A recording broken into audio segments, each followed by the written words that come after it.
Ang bago naming flat.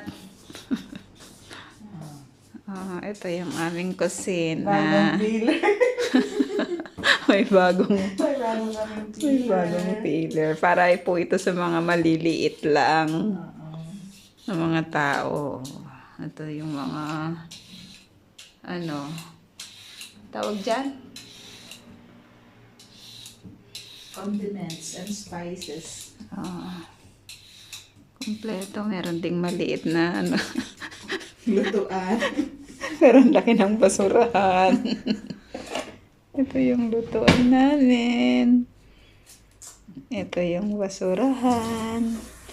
Meron ding maliit na. Washing machine. Ano to? Bahay-bahayan. Ito yung tapos ang liit din ng ref. O, diba? O, saka na tayo mag-ref. Ref. Ano yan? Tour? House tour na nga ito. Ayan. Tamang-tama lang din yung lababo.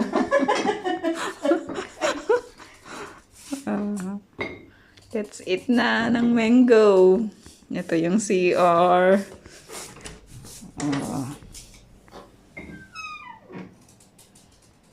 Maliit din siya. Maliit din siya. Puro maliliit. Hindi siya pang Israeli dai. Talagang it's good for small people.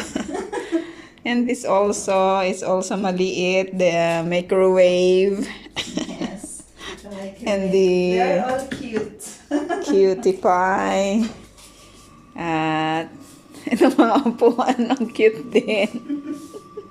Maliit din siya. Oh, ayan, ang sofa. Yung maliit din yung Anong oras na ba? Wala tayong orasan pala dito. Yun lang ang wala. Hindi tayo ng cute na oras. Yung maliit din. Ito yung bed. Oh. Diba? Tapos ito may isang kwarto dito na maliit. Yan. Nilagay naman yung parador. Tapos may ilaw din dito. Oh. So there is also ilaw there. And this is my parador. Thank you.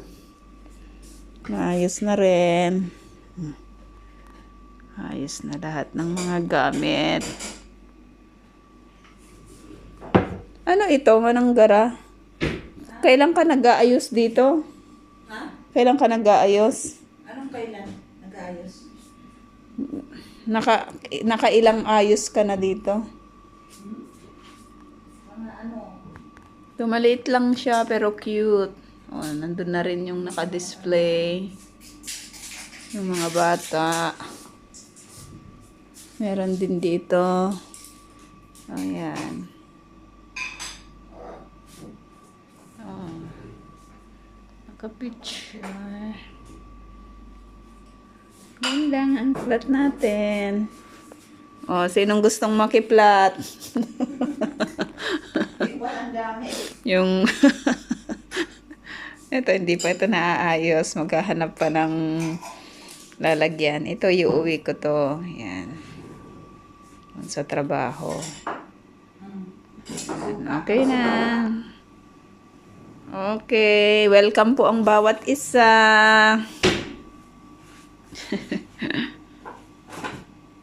Oh, kayang-kaya niyang abutin.